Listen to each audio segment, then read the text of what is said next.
Hey everybody, welcome to another episode of Crimes, Killers, Cults. And beer. And beer. We're just two crazy Florida men drinking beer, talking about true crime, talking about these shitheads. Right. And the fact that it's two crazy Florida men makes it even better. And we're probably gonna do a Florida man episode here before too long. Yes, that would be cool. Yeah. So this liquor store that I get my beer at, they've got this really cool Halloween display set up, and it's like this Nosferatu looking thing. I mean, it looks like Nosferatu except it's green, and Nosferatu might be green because that was a black and white movie, so we don't know. Yeah, I don't know for sure. So I'm looking at it. I want to get close to it and get a good look at it because it's a really. I mean, it was store bought, but it was expensive. You could tell.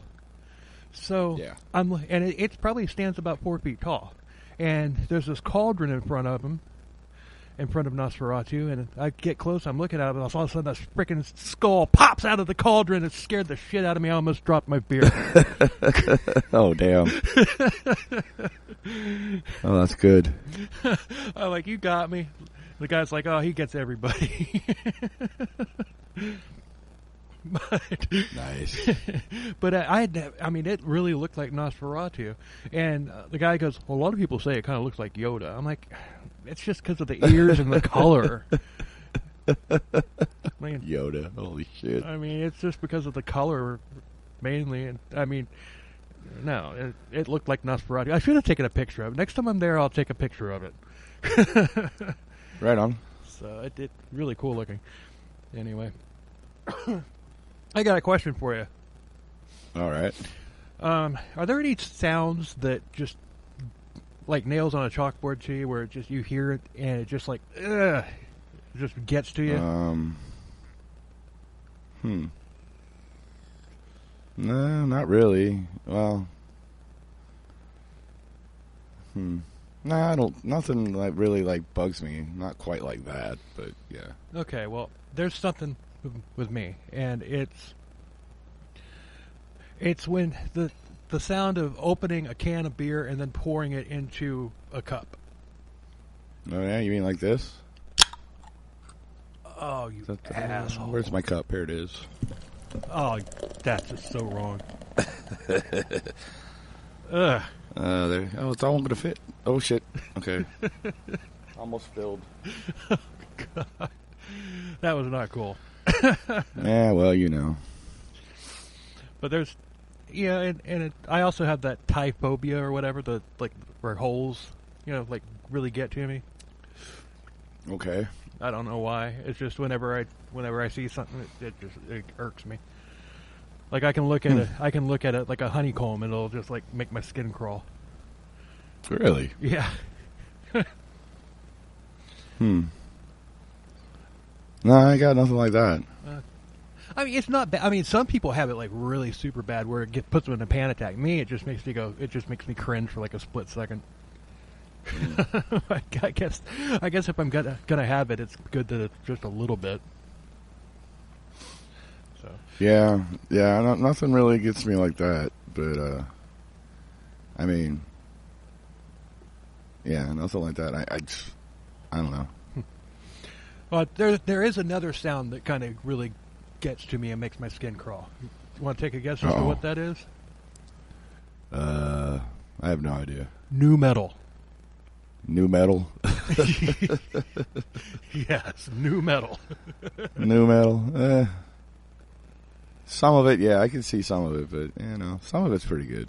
Anyway. Well, the reason I asked is because we are covering Woodstock 99. And oh yeah, and the train wreck that was, and when that happened, I can remember it happen. I can remember that some shit went down, but I didn't really know all the detail until I watched that Trainwreck documentary on Netflix. I was just like, holy shit, we're covering this. I mean, I remember hearing about stuff, but I mean, it was mostly just like, the mud people and. Well, that wasn't mud. Yeah, well, that's what they call them, though. But yeah, because fucking porta potties overflowing. Yeah, at 94 it was mud. This was not mud. This was shit. But anyway, what are you drinking tonight? Bud Light, as usual. Me too. And for now, I might switch to rum here in a minute, but yeah. And that's Todd. And that's Bill. I swear I'm going to have to put up a sign with the order of how we do things, because this is like the third. I mean, we got it right last week, but this is like the third episode in a month where we've forgotten to introduce ourselves. I know, right? I don't know. We just get so excited. We get started on our little side story here at the beginning. That's that we kind of just started doing new, and we forget what we're doing. Yeah, that's true. So, but anyway, so before we get started talking about Woodstock 99, we're gonna talk about Woodstock 69. So, yes, and we'll touch on 94 just a little bit, but what the hell was that? My cat's losing her mind. Hold on. Calm down. Calm down. It's okay. It's just Psycho Buddy. He's all right. She sounds pissed. Yeah, she's mad. Hold on a second. If only it's all right, sweetie. If only there were a place where we could find out advice and everything about cat. Yeah, right. I know of a place. It's called I know of a place. Kitty Chat with Todd. Roll it. Yeah.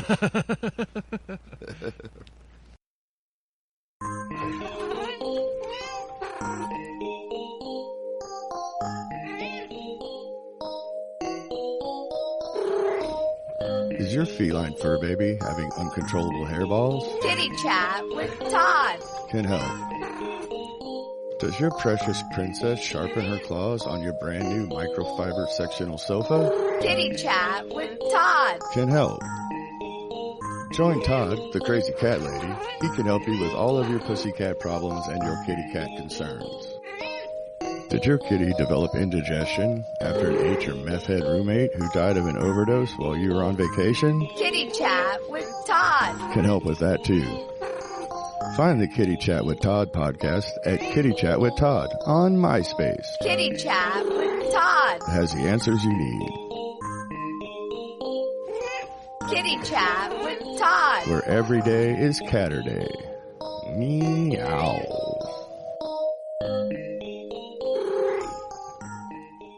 Yeah, one of my other cats hopped up on the couch on the other side of me, and she got mad. Oh, you got a territorial protective cat. She didn't really used to be. She never used to bother Psycho, but I don't know. She's become my emotional support kitty lately, so I think she gets jealous if somebody else is around me. I guess. I'm not sure. It's weird. This never happened before. But. Well, she sounded pissed. Oh yeah, she was not happy. So Woodstock 69 took place August 15th through 18th near Woodstock, New York. And it went well for the most part, but it wasn't perfect. I mean, there were minor injuries, and one thing they don't like to show you in the documentary is about the fact that there were 742 drug overdoses. Oh, yeah. But wasn't that the thing? I remember seeing stuff from that, don't take the brown acid and shit like that. Yeah. But there's no violence, there's no vandalism, there's no fires. And it was held in an open field on a farm, out in the middle of nature, not on hot concrete in an abandoned Air Force base. Yeah. So, they had plenty of water and food and everything, but people were getting in for free. They were coming through the fence line and all that stuff. But and as a result, they did kind of run out of food. But still, nobody went nuts or anything. But and in fact, the organizers of this really didn't make a lot of money in it, because half the people in there got in for free. Yeah.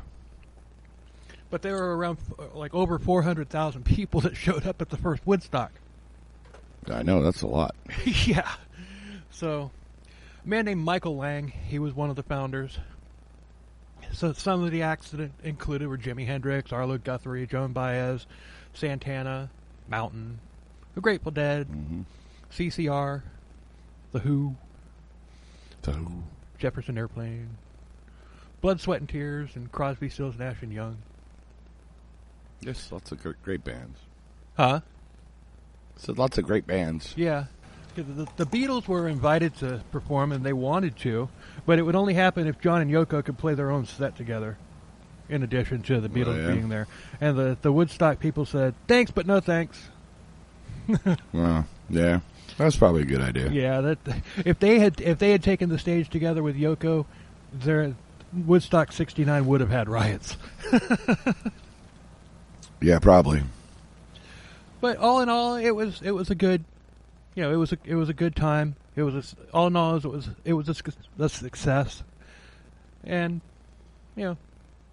made them want to do it on the 25th anniversary, which was on Woodstock '94, which was August 13th through the 15th, and it was near the same place.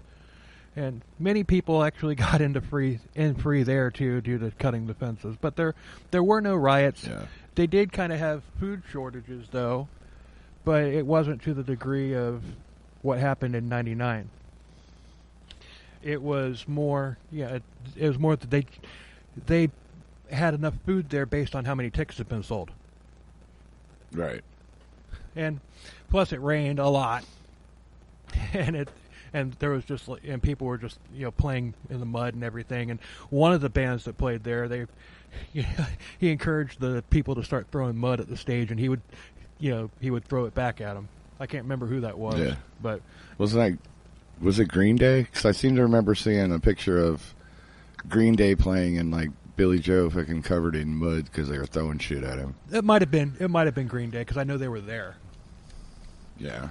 But we're not really talking about '94. But still, there weren't. I mean, nothing really bad happened. There weren't any fights or anything like that. There were drug overdoses and whatnot. And like I said, they did run out of food there too. But and once again, it was because more people got in than they had sold tickets for. Yeah.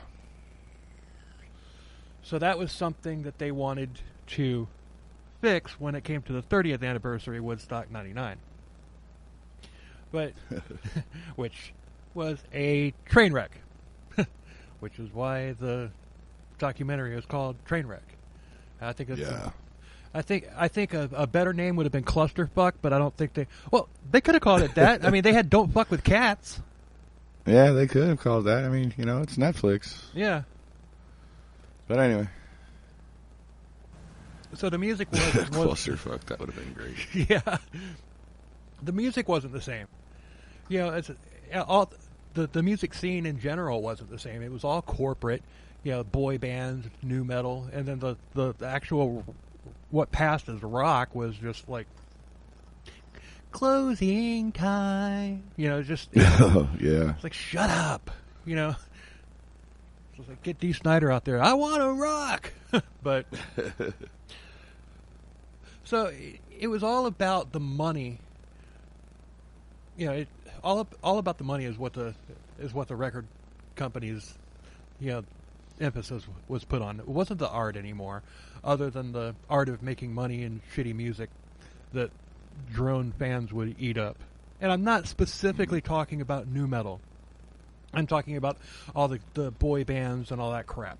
And then everything. Yeah, I mean nu metal. I don't like nu metal, but nu metal was the anti-corporate crap and everything, and that's why it was so gritty. That's why it was so deep and dirty and angry and everything. Because a lot of it was just them giving the middle finger to the corporate bullshit. And I'm with them on that. I just didn't care for the music. But the record companies and the promoters and everything even flaunted the fact that it was all about the money. I mean, remember Lou Pearlman, that piece of shit? Yeah. All his boy bands was just a cash cow and everything, and it's just like, okay, we got this one. Okay, this one's run its course. Next, go the fuck home. Yeah. Next, TRL, that show on MTV, they had artists who were more often than not were selling something on the show. It's like, Yeah. It wasn't about an interview and everything. It was about this, this clothing line that Beyonce has or whatever. Right. But, and like I said, nu metal, to its credit, was against all of that, and they made the music that they wanted to make, and nobody told them what to do. Unlike what happened at the end of hair metal and glam rock. Yeah. They were, like I said, they were the anti-corporate. Mm-hmm. Yeah, and lots of fans, they were put off by all this, and it showed. There were warning signs right off of the bat when the fans arrived. They would search everybody's bags, and all the bottled water that people had brought with them was confiscated. Uh-oh. And it was probably resold by the vendors. They probably yeah, no doubt, right? They probably just took it and gave it to the vendors, who then sold it. And some asshole sitting there was like, "Water, $5 a bottle. Here you go." Wait, that's mine. I know it is because I dropped it, and the thing ripped right through the logo there. That's funny. That's probably what happened too, I bet. Mm-hmm. So that's probably what happened. Yep. So 1999 happened. It happened July 22nd through July 25th. Ultimately, what fueled all the rage and everything. There was not enough water. There was not enough dumpsters. There was not enough food. There was not enough toilets. There was no real security. They brought in one firm, and they just paid, just average Joes $500 each, and handed them a T-shirt. And, wow. And the thing is they knew how many people were going to be there. Nobody got into this for free, because they basically built a fortress all around the concert area, like several miles worth of like wall that they had built, and it looked like a prison. Although they painted peace and love murals all over them and everything. Yeah, but it was still essentially a prison, and it was on an abandoned, a decommissioned Air Force base in the middle of July. And even in New York, I mean, the middle of July is frickin' just as hot there as it is here in Florida. Oh yeah. And there's no shade, and you're on hot concrete, which makes it 10 times hotter. Oh yeah, that had to have been miserable. Yeah. So it's like, okay, if they wanted to have it there at that Air Force base, because they could control who got in, do it in October or November. Yeah, right. Yeah. Then it wouldn't have been bad. In fact, people would have been comfortable. But no, it's 100 frickin' degrees out. Well, they had to make it during when it was hot so they could make money selling water. Yeah, and I'm sure that's what went into it, because I think by the end of August in New York, it's starting to cool off a little bit. Not much, but kind of like October in Florida, Yeah.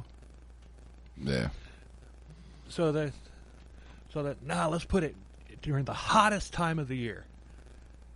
But all of this was done, not enough food, not enough dumpsters. They skimped on everything, and it was just to save as much money as possible. Yeah, right. They did a pay-per-view that was $65, and you get all 3 days. And the pay-per-view, they just went around looking for the craziest drunk idiots that you could find, and they put them out there. Put them on TV. No, got to make it look interesting. Yep. So the organizer of the original was Michael Lang, and he also organized 1994 and 1999. The CEO of 99 was a guy named John Scher, and this guy's a real piece of work. Michael Lang is too, but John Scher just, oh God, we'll get to that. But they forgot what Woodstock was all about. In press conferences, these two jackasses acted like everything's fine. Everything's fine. So like, well, it's 250,000 people. There's a few bad apples. Freaking Baghdad Bob much? Yeah, right. And that's what I thought when they covered that on the, when they showed some of these conference or these press briefings with these two chuckleheads. It reminded me of Baghdad Bob, although this was a few years before that, but still. Yeah, it was that kind of a vibe. Yeah, it's like, oh, there's nothing going on here. Everybody's having a great time. There are no American helicopters. There are no soldiers coming into there. Boom. That was just my son's birthday party. He has a piñata and it went boom. Oh God. Yeah.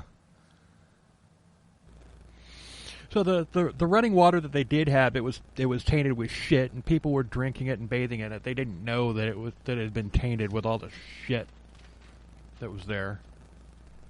The porta potties, they were disgusting. They were overflowed, overflowing and everything, and and at one point a water pipe broke. Well, they broke the water pipe because they were all thirsty and everything, and the water that was available was like $5 a bottle at that point. And so the water goes everywhere, and people start playing in it. They're like, "Oh, it's just like '94." But in '94, it was mud. This was shit, and people were playing in it. Yeah, pretty much. Oh God, yeah. I'm sorry. I just reminds. Well, remember that George Carlin special? Where he says where he's talking about his immune system. He's like, "We swam in raw sewage." Yeah. At least maybe one positive that anybody that went for a swim in that shit might have gotten an immune system boost. Yeah, maybe. That's funny though. There was a hangar there that was used for a huge rave party, and it was all night long. People drinking, doing drugs. It was hot. It was nasty. And because of how miserable it was, I mean, it was 100 degrees plus during the daytime, which, it's still like 90, 95 degrees at night. Nobody slept. Yeah. They're drunk, they're tripping, they're, and you can't, and they're just sweating fucking bullets. You're filthy, you're sweaty and everything. And nobody's sleeping. Nobody's sleeping. There weren't any places to take showers either. Now, did they have to stay there the entire time? I mean, you couldn't leave and come back tomorrow? That I don't know, but I would imagine that it was just like any other concert. If you leave, bye. Yeah. Because think about it. I mean, people could if it was like that, then people could just go to these things and throw their ticket stubs over the wall, and people pick them up and get in for free. Well, yeah. So, but that was all with the crowd. But backstage, they were treated like royalty. And meanwhile, everybody else, the people that paid to be there, was like the, third world conditions. Yeah, no shit. Yeah, backstage they. Well, you got to keep the entertainment happy. Oh yeah. Well, actually, no. Because on day one, James Brown was supposed to open it, and really, yeah, and he almost didn't play because Cher, he had only paid him half of his money when the agreement was he gets it all up front. Uh-huh. And James Brown ultimately played because of the historical significance of the event. He's just like, you know what? I'm just going to fuck this asshole. I'm just going to do it. Right on. So he gets up there and he does his thing. But day one was mostly smooth, but the girls were getting groped. And it was, that was there were probably some sexual assaults that happened, but nothing was reported. I mean, I'm just saying that there probably was because, I mean, yeah, it was tense, but but nothing really bad happened on day one. Yeah, but it was like sexually charged and everything. It's like all these college frat boy types were like, oh, show us your tits, show us your tits. They start yelling that at Sheryl Crow. And show us your tits, and she's like, you want to see my tits? Like, yeah. And she goes, all of y'all combined don't have enough money to see my tits. Oh, that's good. That's really good. Yeah. But day one, everyone had money for food. But because food and drinks and everything had been so expensive, they used most of the money that they had brought with them on day one. So, I mean, you go there and you're not expecting to, like $5 water, $6 soda, $12 beer, Oh, yeah. $15 corn dog.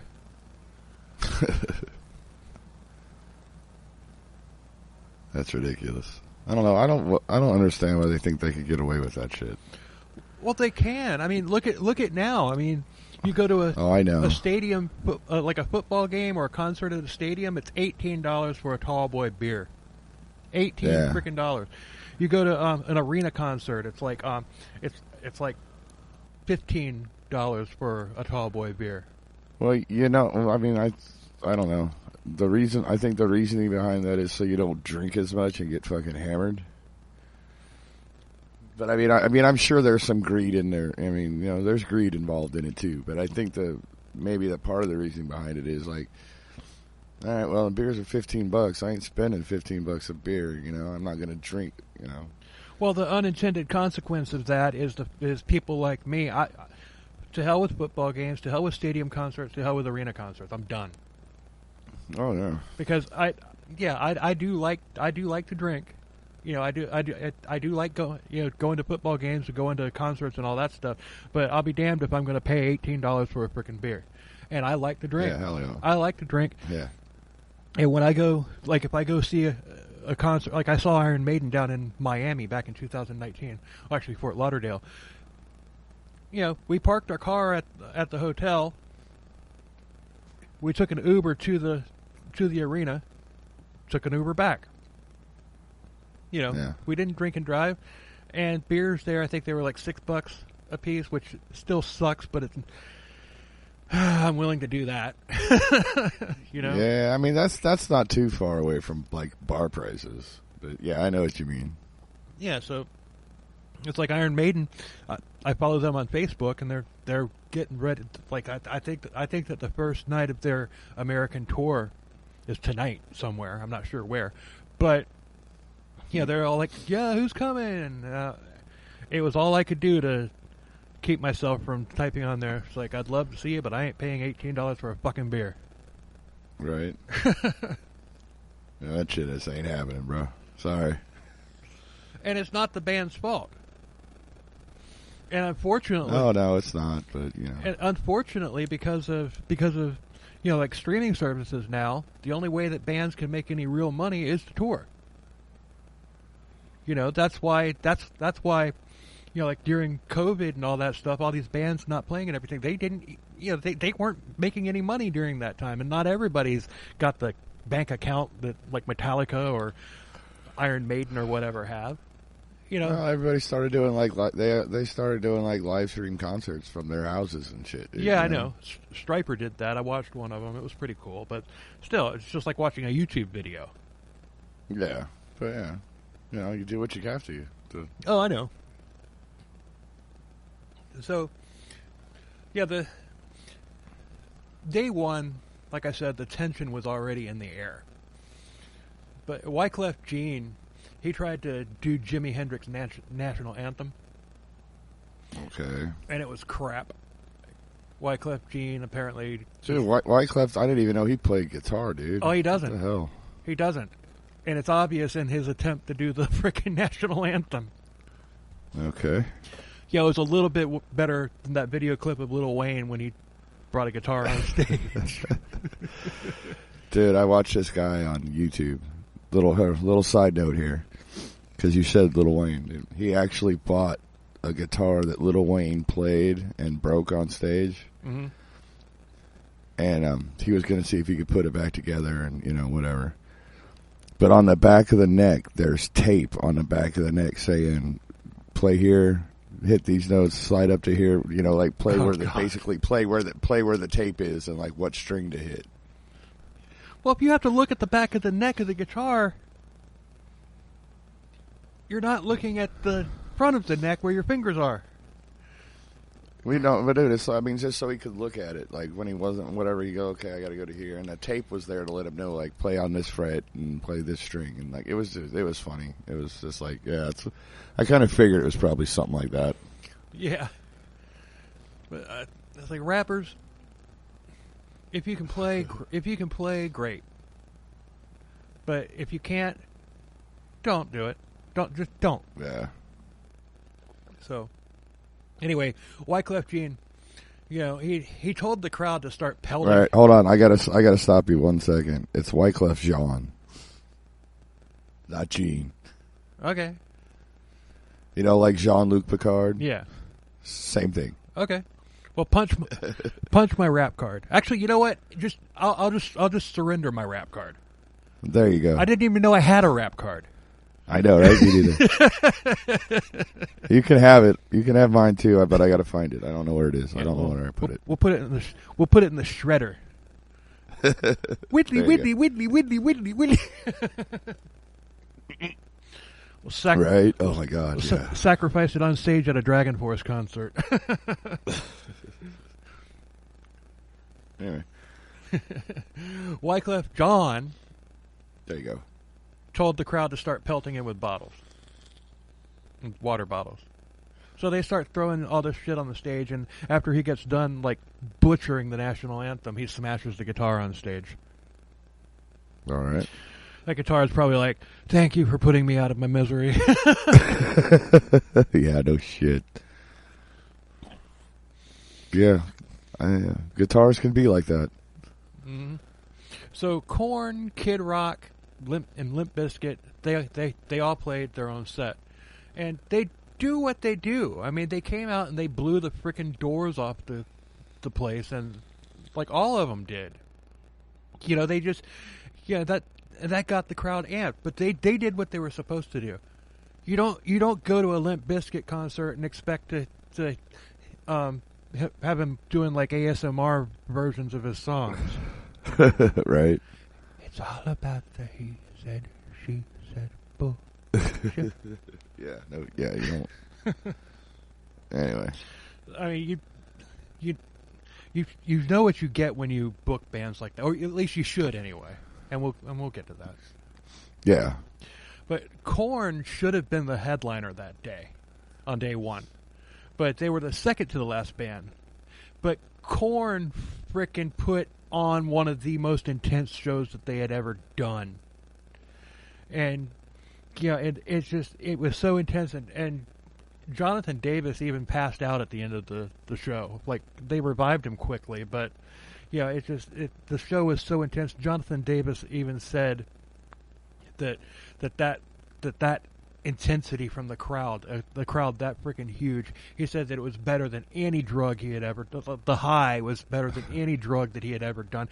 And I don't like Korn's music, but the clips of them in that show, they were freaking on. Oh yeah. I mean, they were just. I mean, that show was freaking intense. But like I said, they weren't the headlining act. Bush was. Oh God! And Bush had to follow that. I can just imagine the singer of Bush sitting there watching him and goes, "Fuck, we've got to follow that shit. Yeah, right. We've got to go out after that and follow that cunt." Yeah. I don't think Gavin Ross still talks like that, but you never know. I don't know. So they open with "Shallow," a ballad. Oh, yeah, of course, because, they're Bush, and that's what they do.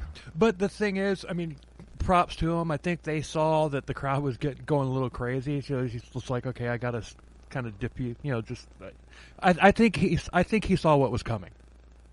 Yeah. But they did a good show. But they definitely should have never been following Korn. But yeah, well, you know what? That's probably what Korn thought too, and that's why they went so fucking balls out. Like, good luck following that, killer. I doubt that even had anything to do with it. They just went out there, saw that fucking crowd, and they're just like, "All right, we're gonna tear this shit up." And well, you know what I mean, though. Yeah. So, Bush did kind of get the calm crowd down.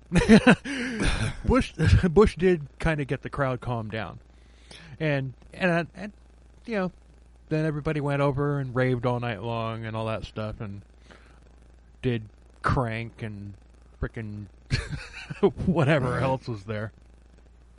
So the day one lineup: James Brown, Glove/Special Sauce. I have no idea who they are.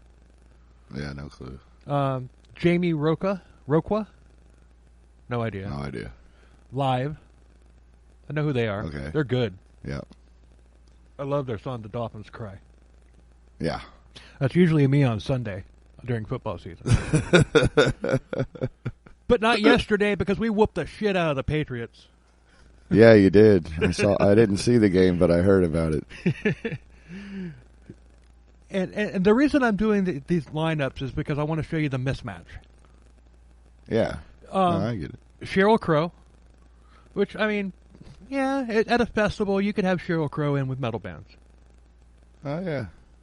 But DMX? DMX. Y'all gonna make me lose my mind. Up in here. Right. But that's the only DMX song that I know, and actually, I'll be honest, I kind of like that song. But then after DMX, The Offspring. Okay, and I can see that. They put on a good show, good powerful show. I mean, all of these bands brought their A game. Well, at least the ones that I saw, footage from, they brought their A game, and then it finished it off with Korn and Bush. And that was on the main stage. On the west stage, I'm not going to name all of the I'm only going to name the notables from the west stage. Lit. A very young Buck Cherry. Right on. Insane Clown Posse. Ah, ICP, nice. And George Clinton and Parliament Funk. Oh, little classic over there. That's nice. Yeah. So what the hell? What the hell is George Parliament and P Funk doing on the lineup with Korn? Because, dude, it's George Clinton, man. Everybody loves George Clinton. True, everybody loves James Brown. So yeah, but it's like, dude, that's something that no matter, I don't care who you are, you've heard of them, you know at least one of their songs. You know what I mean? Doesn't matter what kind of music you like, you know who they are. Right. So yeah, those are. I mean, that's good. I'm down with that. That would have been. Except for the crazy conditions, that would have been a good one to see. Yeah. Day 3, the west stage, I think it had a better lineup than the main stage. But we'll get to that. Yeah. But Insane Clown Posse, they shouldn't have been there. Because you got their fans that want to fight you if you like anybody other than Insane Clown Posse. Yeah, but dude, Juggalos even. I mean, dude, in a situation like that, they aren't gonna do shit. There ain't enough of them. That's true. So. But I know what you're saying. Yeah, the Juggalos get fucking crazy. Yeah. So Lang and Cher admitted that they had no idea who any of these newer bands were. Shocker. And it shows by looking at the lineup. And it's going to get even crazier on day 2 and day 3. But, yeah, when they're in the stages of this, it's just like, they looked at who the top album sellers were at the time, and they're like, okay, we're booking them. Yeah. So, there was a 22-year-old promoter. He was just trying to get his foot in the door with it, and he was in some of the meetings, and he's just like, this lineup is a bad idea. And they're just like, okay, shut up, kid. You want to keep this job? Shut your fucking mouth. Yeah. So then the next day, the place was trashed. There was garbage everywhere. There was a woman who had worked from 1969, and she had tried to get people to clean up, and they refused. They're like, I paid $150. I ain't gonna do shit. Yeah, right. And I get that, but still, I mean, it's just it's just. But at what point do you say this is fucking disgusting? But I mean, it's just, after day one, there was just shit everywhere, and it just multiplied as time went on. By the end of it, you were walking through a foot of trash wherever you went. Of course, because people are fucking lazy and just whatever. And they didn't bring in enough dumpsters. Well, yeah. Not that anybody or most people at a place like that aren't going to use a fucking trash can anyway. True. It's that mob mentality, It's like nobody's going to know I threw that there. Nobody's going to know I did this. Well, nobody's going to know I did that. Native Floridians will, because we get people, tourists. They come down here and they trash our beaches and everything. Right, but you know what I mean, though. Yeah, you know what I'm saying. I get it. And that mindset, and it's just like people are already starting to get irritated because they're hungry, they're thirsty, and it's just Speaking of thirsty, it's a mess. I need to go get a drink, so I'll be right back. Okay. Yeah. So, okay. There was nowhere for people to camp or sleep. There was no shade. People were living in garbage, and they were swimming in shit, drinking shit water because they were broke. And at this point, on day 2, it was when the vendors started raising the price of water. Of course they did. Yeah, people started having heat strokes, and every drug imaginable was sold it's like out in public. You got people selling drugs and everything on the pay-per-view video feed.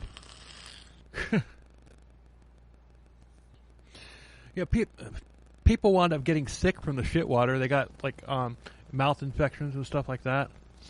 Well, yeah, that'll happen. Yeah, it seems like Flint, Michigan water would be a better option. Right, it'd probably be safer to drink than that. Mm-hmm. So by day 2, hold on. Uh-oh. Meanwhile, the bands, they're living in their luxurious buses and trailers back there in luxury and everything. They've got cold water, they've got places to shower, they've got food. Yeah. And in 1969, because the Grateful Dead were there, the Deadheads, they had this thing, the fans and everything that were trying to follow them and everything, a miracle for a miracle, and the drugs, it was basically drugs or sex for a Woodstock ticket, or for a Grateful Dead ticket, and that kind of happened at Woodstock as well, until people realized that they could just jump the fence and get in for free. Yeah, right. But there was a miracle for a miracle in 99 too, except the miracle was water. Yeah, no shit, I bet. And that wasn't said in the documentary or anything. I came up with that on my own. Yeah. Hey, it makes, that would be, I could see that, yeah. Why not? Mm-hmm. So, on day 2 was the hottest day, and where temperatures were over 100 degrees, and it was humid to go along with it. Kid Rock, he comes out in a big old fur coat on stage, and yeah. Oh, God, I remember that. Obviously, that didn't last long. That thing came off real quick. Oh, don't doubt it, dude. It had to, dude. That hot, dude. Come on, man. Mm-hmm. I don't care how much of a pimp you want to be. You ain't wearing that thing for long. No. But you know what? A lot of bands have some great, concert openers. Like Moonchild by Iron Maiden. That's a great opener. And I'm just drawing a blank here like I always do whenever I try to come up with something. But you know what? Yeah, I know what you mean. Ball with the Ba is one of the greatest openers I've ever heard. It is. It definitely is. It's just the way that it builds up like that and everything, and then there's a boom into the song. It's just it's perfect. I mean, it's just like... Oh, yeah. Yeah, he knew what he was doing when he wrote that song. Oh, yeah. I don't think he knows what he's doing when he's writing his current stuff, other than alienating half of his audience. Yeah, see, here's the thing about Kid Rock, though, dude. He's always been all over the place. I mean, dude, he is one of the only artists ever to have hits on the rock station, the rap station, the country station. True. You know, That's true. the top 40 station. I mean, dude, he knows what he's doing. And people true. fucking like him no matter what, dude. I mean, the guy's got more money than friggin' God does right now. But you know what? I don't think that he has ever done a show where Ball with the Ba is not the opener. I would hope not, because then people would just leave. Yeah, I mean, it's just like if Kid Rock came to Tampa a couple months ago, and I found out about it like the day of, and if I'd had some notice about it, or if I had known about it prior, I might have gone just to see that opening live, Just to experience that live. Yeah, because right? that song is freaking intense, and Yeah, it is. That's, I mean, like I said, he knew what he was doing when he wrote that, for sure. yeah. So, you know, he played earlier, like really early in the day, and he got the crowd amped like way early. He played second that day. Boy. So, the first band that played was Tragically Hip. Tragically hip. The second was Kid Rock, and then third was Wyclef Jean. Okay, I thought I had him on the... Oh, my bad. Yeah, we talked about him already. But Yeah, okay, I had him on got you. I had him on the wrong day. Whatever. Counting Crows. Ah. Dave Matthews Band. Oh, boy. Alanis Morissette. I can see her. Okay. I can see her. Yeah. Not Dave Matthews. Well, no, Dave Matthews is perfect, because he would have just drove his fucking tour bus over there and let his toilets out and just covered everybody in shit and then parked back again, you know? And then a lot of people think that the headliner that day was Limp Bizkit. It was not. Oh. Limp Bizkit, yeah, and we're going to get to Limp Bizkit here once I finish with the lineup. But after Limp Bizkit, two more bands played. Okay. Rage Against the Machine and Metallica. Oh. Well, And it's a good way to end the night. with Metallica and Rage, yeah. Yeah. I think there's only three bands in that lineup that I would want to see, and that would be Metallica, Rage, and Kid Rock. There was a couple other you had in there that I wouldn't mind seeing, but yeah, I mean, as far as like a thing like that, definitely Metallica, Rage. I probably would have tolerated Limp Bizkit, because I don't know. Back then they were okay. It was still kind of dumb, like rap metal stuff, but it was good. I liked it back then. They put on a good show. Wes Borland's a great fucking guitar player. Well, they've got their original lineup back together, but Fred Durst is wearing this freaking dad bod, like. I know. I've seen it, and I'm just like, what the hell is going on here? Like, what are you doing? Yeah. Anyway, but enough about him. But for the now. West Stage notables were Bruce Hornsby, Everclear, and Ice Cube. Oh. See? No, I would have been fun to see right there. I could have tolerated that. Bruce Hornsby? Yeah, I like Bruce Hornsby, man. Come on. Wait, I like Bruce Hornsby, but with Everclear and Ice Cube? See, Everclear's not really. They're kind of like a little pop rock band, in my opinion. Yeah. You know, they're not like a hardcore like punk band, even though they kind of dress like it. And they probably do have some more songs other than the ones I've heard in my lifetime. But and then there was like I would have gone. I would have done it just because I like Bruce Hornsby. I like Everclear, and there was that god awful song he did with Carlos Santana. Put your lights on. That's Everlast. Oh. Everclear is the band.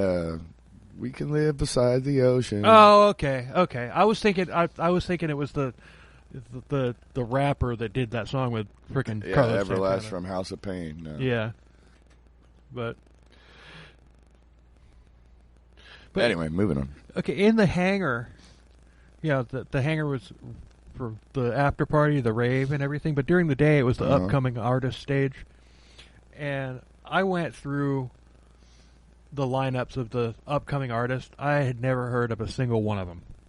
So apparently they weren't as upcoming as they thought. But then again, though, I mean, it's like I think I said this in another episode, but it's like, dude, if they don't play it on the radio around here where I live, if I don't hear it on the radio, it might as well not exist. Right. So they could have been upcoming artists. They could be fucking huge, but if they don't play it on the radio, or you don't see a video that really, or whatever, it might as well not even exist to me, because that's just how life is here. True. But also, at the end of night 2, Fat Boy Slim comes out, and he's the DJ in the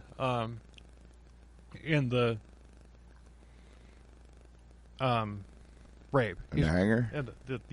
He's the DJ at the rave. And we're going to get to that too. Right now we're going back to Limp Bizkit. But all right. Limp Bizkit did exactly what Limp Bizkit does. Like we talked about before. They did an aggressive and explosive, angry set, and they got the crowd fucking lit. Right on. And it's just, I mean, I don't really blame really any of the bands for what happened. But the crowd was already edgy. People were worn out. They were drunk and hungover. They were hot. And the people working the event were starting to get nervous, and they could tell something bad was about to happen. It was like a powder keg. You could sense it in the air. Yeah. And it's kind of like some of the, it's like there were a couple of survivors from Jonestown that managed to get out into the jungle and everything before the flavor aid was handed out. And they said that it's like a really big storm came in, like when all that stuff was going down, and you could just feel the evil in the air. Yeah. And that's kind of that's kind of the vibe I get off of this, considering everything that happened at the end of day 2 and day 3. Yeah. So I do. Limp Bizkit probably should have taken break stuff out of their fucking set.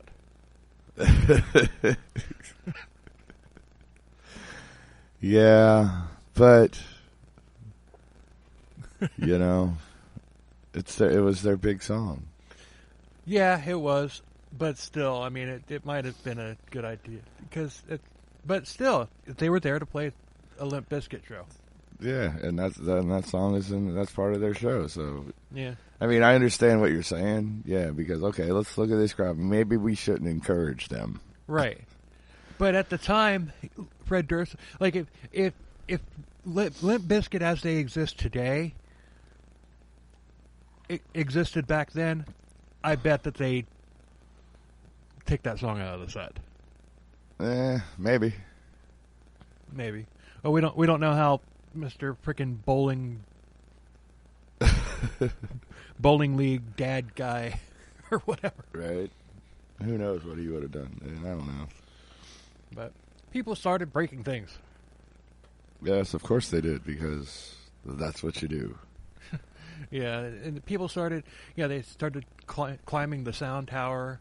The sound crew. They put up a sign on it that said the Alamo. And the sound crew had to be evacuated from there. So evacuated. So they just left it running. They just left the soundboard running, and just like whatever happens, happens. Oh shit! Yeah. That couldn't have gone well. No. So, yeah, and if there had been if there had been another band, instead of Limp Bizkit playing break stuff, hold on, can't read my own. Hold on. If there had been another band on the bill that night, after Rage, but before Metallica, there's a good chance that the riots would have happened that night, on night 2. Yeah, probably. But the head security guy, he had actually admitted that Limp Bizkit did nothing wrong. Like I've been saying, it's just like he said they were hired to do their thing, and they did. Yeah. And ironically enough, the head security guy, he works with Chris Jericho's podcast, because HBO did a documentary on Woodstock '99, and it was like skewed. It had an agenda and all that stuff. It was just blaming white people for everything that happened. It's ridiculous. And even Chris Jericho was saying that on his podcast. But he actually interviewed the guy that was on security. I don't know what he does for Chris Jericho's podcast, but he even said, he said on the podcast, he's just like you can't hold the bands responsible, and Chris Jericho, being a professional wrestler and a touring musician, he knows what's up. Yeah. But it's just it's ironic that the guy and he's on the Trainwreck documentary, but this podcast that Chris Jericho put out was put out like a couple years ago. So it's just kind of funny. It's just like, because it's like, oh, that guy's working for Chris Jericho. Right? Yeah, his podcast is pretty cool. So, but you also had, stroking the fire. Well, Metallica. I'm not blaming Metallica. I'm not blaming any of the bands. But they're just doing their job. Yeah, Metallica. Now, Metallica, in maybe 1986, they might have encouraged. Yeah. But Metallica in 1999, no, they're not going to. Yeah, no, they're. But yeah, they're beyond all that shit at this point. I would think. But Rage. Well, I don't know though. Was James still drinking in '99? When did he go into rehab? Was that in the '90s or was that in the 2000s? Well, he was still drinking then. He was still drinking then, because this is prior to Saint Anger coming out.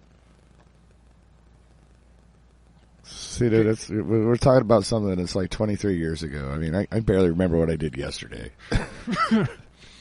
Well, Jason Newsted was still in the band. No, Newsted. Okay, so yeah, it was okay. Yeah, so it was so yeah. So this was like a Load and Reload era. Yeah. Metallica. Okay. Yeah. I got you. I know where we're at now. So at the rave, Fatboy, like I said, Fatboy Slim was DJing. Oh wait, hold on. Again? No, I skipped forward. But when Rage played, I mean, they did a typical Rage show, which is, which out of all the bands that were there, Rage Against the Machine is probably the most angry out of all of them. Yeah. And he gets up and their singer gets up and he burns an American flag on stage. Yeah. See. And I don't agree with that. I mean, yes, I do agree that he has the right to do that, but I don't agree with that at all. I don't either. They're back together, too. Did you know that? It seems like I did hear something about that, yeah. They're all back together, but...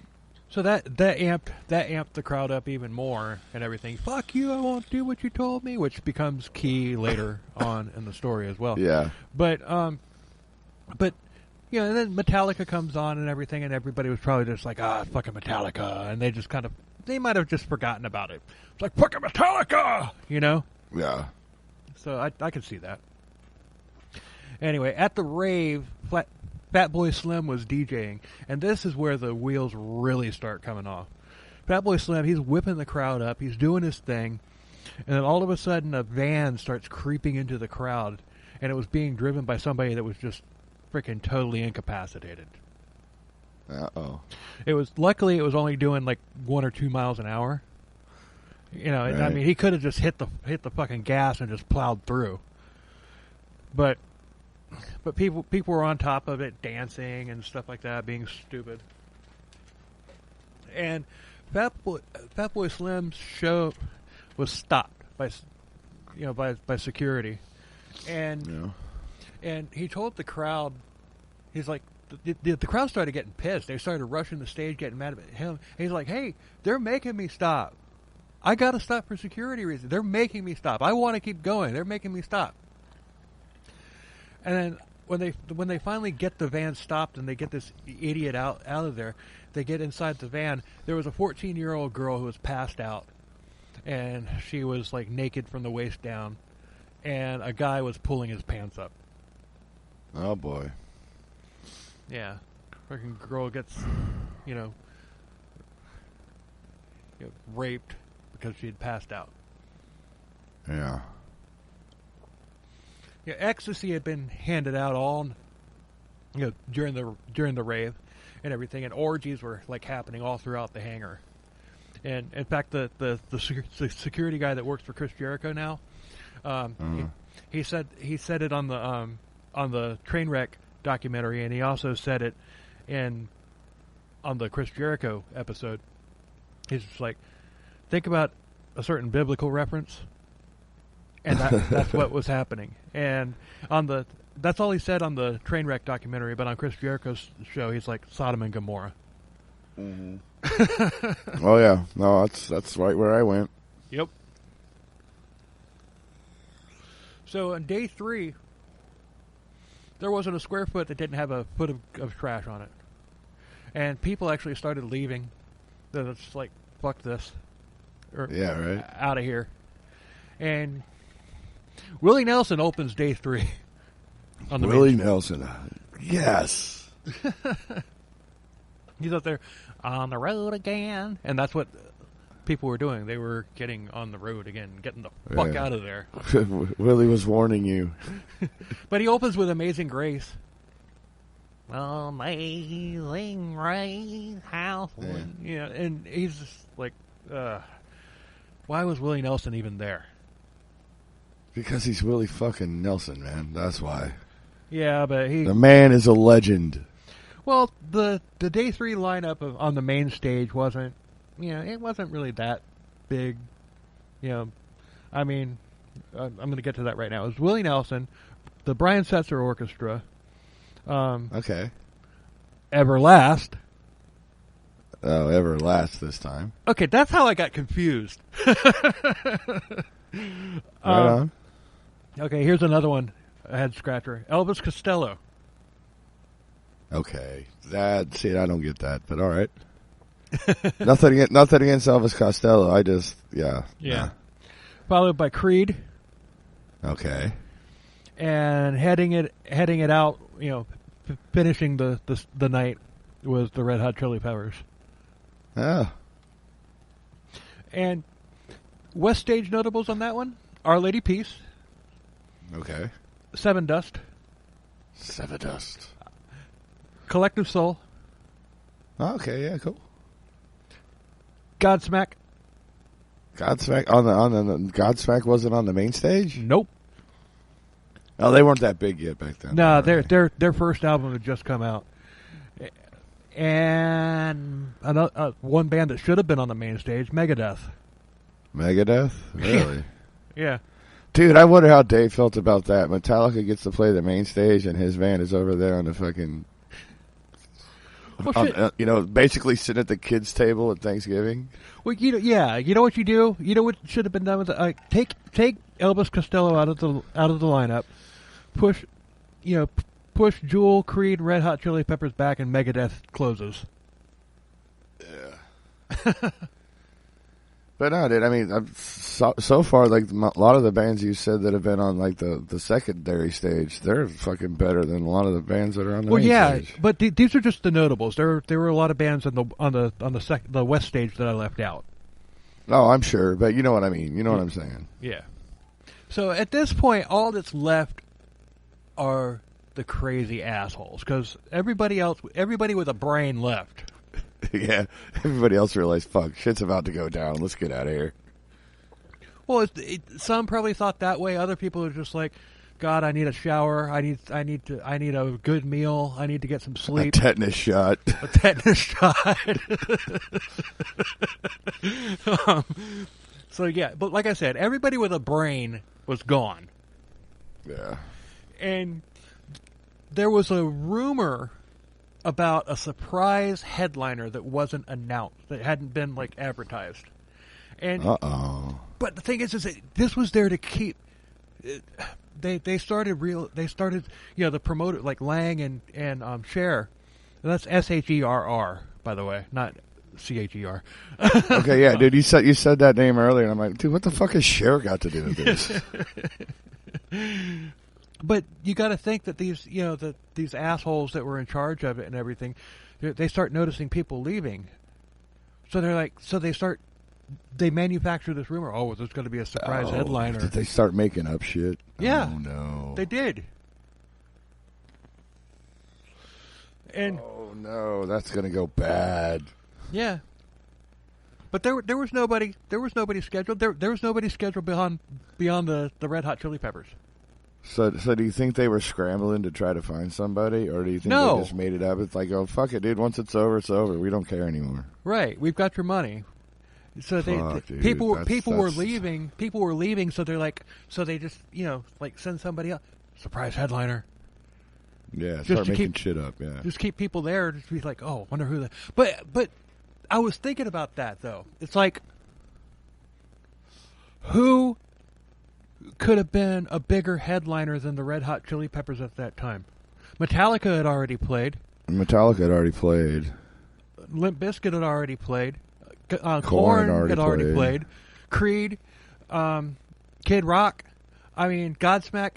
Who else would have been there? Kiss? Oh, fuck, God, I hope not. No, it wouldn't have been Kiss because Kiss would have had to bring their entire freaking stage set up, and it would have been obvious. Yeah, and they that festival can possibly never ever have paid them enough money to play there. No, not to mention Gene Simmons would have been like, "Going, how much are you going to pay me?" That's not enough. Fuck you. Not to mention they weren't on the upswing that they're on now. When they're just milking it at this point, they were, they are, dude. Dude, I saw an interview with Paul Stanley, and they asked him, "Are you guys ever going to write any new Kiss songs?" And he's like, "Nah, we're not." And it's like, we're all about playing the old stuff that everybody knows and likes. So we have no fucking concern about writing new music. And I'm like, okay, how does that even work? Yeah, I know, but who else could it have been? I don't know. I'm trying to think. I don't think, I was really seriously thinking about it. It's just like, okay, what is there a huge artist that was out at that time that didn't play? I don't know. Was like Soundgarden or Alice in Chains there? But they're not bigger. They were still big down around that time, weren't they? Lane Staley wasn't he dead at that point? Dude, I didn't think he died till like the 2000s, but maybe, I don't know. I don't know either. But they're not bigger than the Chili Peppers. They're not bigger than Metallica. Yeah, you got a point. You got to unless think, it was Tina Turner. You got but you got to figure Red Hot Chili Peppers was fucking huge at that point. And, oh yeah. And you could even make the argument that they were bigger than Metallica at that point. At that point. Yeah. I'll give you that. Yeah. At that point, definitely. So there's like I said, all the people with brains left. Right. Because the people there's going to be a surprise headliner. It's going to be somebody really big. Well, who? Use your brain. Who? Yeah. But then again, they're all heat stroking at that point. Yeah, they have no brains left. They're just like, it's just primal fucking instinct. Yeah. It's gonna the Backstreet Boys. Yeah, no shit. Britney Spears. Was she even out then? I don't even know, dude. I don't fucking remember. Aerosmith? Oh, there you go. Run DMC, dude. Fuck, there you go. Aerosmith with Run DMC. That might have worked. Might have. I guarantee you that my heat fucking delusional brain would have gone there. Dude. And then I would have been the guy walking around, dude, Aerosmith and Run DMC are going to fucking close the show. Yeah. And then people would have been like, what, really? Yeah, dude. It has to be. Who else is better than this? Well, it was like in last year. Would have been my dumbass, and then I'd be in jail now for fucking starting a riot. Well, it was like in last year's Super Bowl when all the rappers were playing, and there was going to be God, please don't talk about that fucking bullshit. Yeah, but anyway, there was a. I mean, seriously, was Dr. Dre even doing anything? No, he was just going through the motions. He was sitting at a fake fucking mixing board, pretending to do something. But you know what? He wasn't hiding it, and he's making a mockery out of the whole thing. That's like when the Chili Peppers played it. They came out there without wirelesses attached to their guitars, just to make a joke out of it. Dude, and then who? Well, was that 50 Cent's fucking hanging upside down? Like what? Snoop didn't let you hit the joint enough, so you're trying to hang upside down so you get more high. And then somebody told me, no, that's what he did in his video or whatever. I'm like, oh, really? Okay. I think I heard that too. But my mind goes because Snoop's there, dude, and dude, at Mary J. Blige, I felt sorry for her, dude. I thought she was going to fall over. Dude, and somebody said, like, her knees are really bad. And I'm like, so that's why she was wearing them thigh-high boots, because she probably had braces on her knees. You know what I mean? But there was one part where I really thought she was going to fall over, and I felt sorry for her. It's like, the way you hit that, you hit Snoop's joint too many times. You're stoned as fuck, lady. But then I was like, no, I know she's like not. I can remember, it's like watching that and everything, seeing the set that they had. I mean, it was far from the extravagant stages that they've had in past. I know, Super dude. It was like a bunch of double-decker buses they rolled out, and just like it reminded me of a trailer park, which I made the comments just like, I wonder if it's going to be Kid Rock. Because he's not straight out of Compton, he's straight out of the trailer. Straight out the trailer. So anyway, it wasn't a terrible halftime show, but it's far from one of my favorites. Yeah, I mean, I enjoyed it for what it was, because it was cool to see the like all the old school rappers out there finally getting their chance to do it and everything, and it was nice to not see some freaking pop, freaking fluff bullshit that they seem to only be able to put out now. I mean, Kiss needs to do a halftime show, and then the following year Metallica needs to do one. Yeah. But see, that's the thing, though, man. A lot of us, people that like football like Metallica. I mean, we know this. It's fine. And I think Metallica would do a fucking kick-ass fucking halftime show. Oh, yeah, they would. But at the same time, though, I think even now, even though they're like older and a little bit more mellow, I think all of them would make fun, like the Chili Peppers did. They would all make fun of the fact that they're not really playing. Yeah, of course they would. Although Prince really did play when he did his halftime show, so maybe they would get. Yeah, that's true. But Prince said, "If you want me, I'm playing." Yeah, and fucking. Well, I'm pretty sure Metallica would do that too, because Metallica is probably one of the only bands that can play night after night and play every song fucking note for note perfect. Yeah. Yeah, and Kiss, Kiss and Metallica need to do one before those two bands retire. Dude, I'm so tired of hearing about Kiss. I am too, but wouldn't it be awesome to see them at doing the Super Bowl halftime show? Well, I mean, yeah, sure, that's fine, because they lip sync already anyway, so who cares? Exactly. But anyway, hashtag, but I digressed. Yes, we digressed. But Jewel, I'm backing up in the set list a little bit. Jewel wasn't well received. And And it's just like after there's like the Jonestown thing where just like the evil wave was coming in and you could feel it. Uh-huh. Joel's just like, we're let's get the fuck out of here. Hell yeah. But it's just one of those things where, yeah, as a guy, you cannot go around singing these songs. Yeah, and that's probably why her set didn't go over well, because I'm sure at that time it was mostly dudes in the crowd. Yeah, you're right. The testosterone level, the toxic masculinity was turned up to 11. Yeah, and they don't want to hear like feminist style type songs, even though Jewel writes great music. I mean, she has great songs, but when you got a bunch of fucking 3 day, on their third day drunk fucking dudes that are just like sweaty and fucking covered in shit, dude, they don't want to hear, my hands are small, I know, but they are not yours, they are my own. They don't want to hear that shit, Even though that's a great song. That's a great fucking song. But you see, this is when, I mean, Jewel was really big at that point, so I get why they put her on the main stage. But she should have been day one. Yeah, for sure. So. Anyway.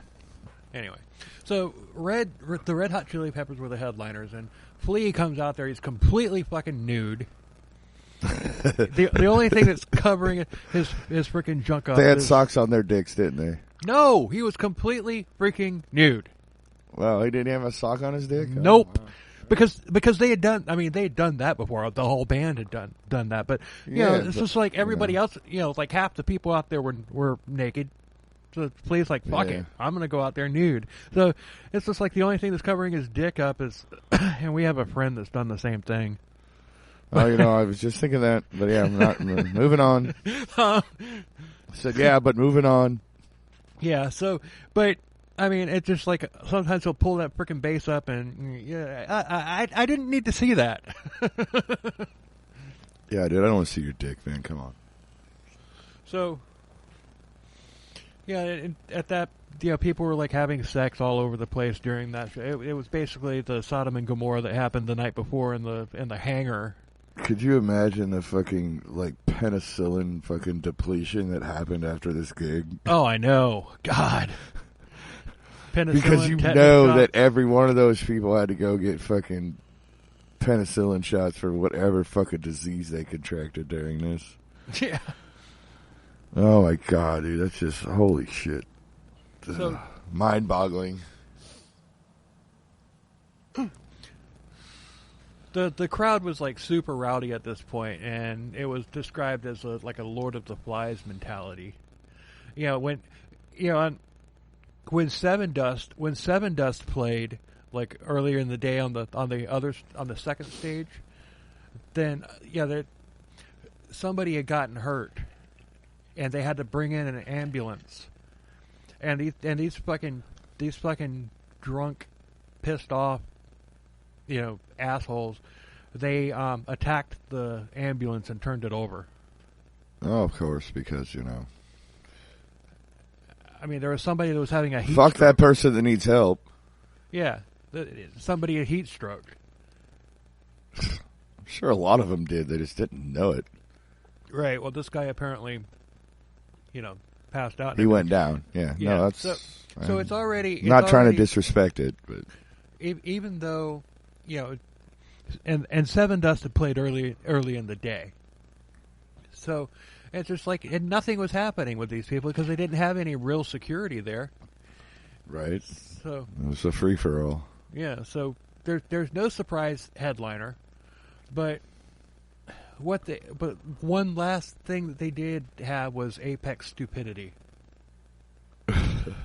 The Columbine massacre had happened recently. And thousands of candles were handed out for a candlelight visual for the victims of the Columbine massacre. No. During the song "Under the Bridge" by the Red Hot Chili Peppers, and I don't get that one either, because isn't "Under the Bridge" actually about an overdose? Yeah, it is. Yeah, so it's just like, okay, really? They should have done the candlelight vigil during Jewel. Yeah, right? That would have been more appropriate. Yeah, but it was daytime. Now, yeah, candles don't really work in the daytime. So. Yeah, but still, I mean, Jewel, if you're going to have a candlelight vigil to the victims of Columbine, Jewel, that's your girl. Yeah. but she got the fuck out of Dodge, and I don't blame her. Yeah, smart girl. Yep. Smart girl. Clever girl. Clever girl. Clever girl. So, it just... They just like, oh, we're gonna hand out the candles for candle business. You got a ballad, right? Let's just do it with the ballad. The song is about a drug overdose. Well, yeah, it's a pretty song. We like this song. It's like really cool and everything. We don't understand the lyrics, but it's a pretty song. So we're gonna do this. It's got the right stuff. It's groovy. All the kids will like it. So, dude, that voice you're doing reminds me of fucking Tom Cruise from Tropic Thunder.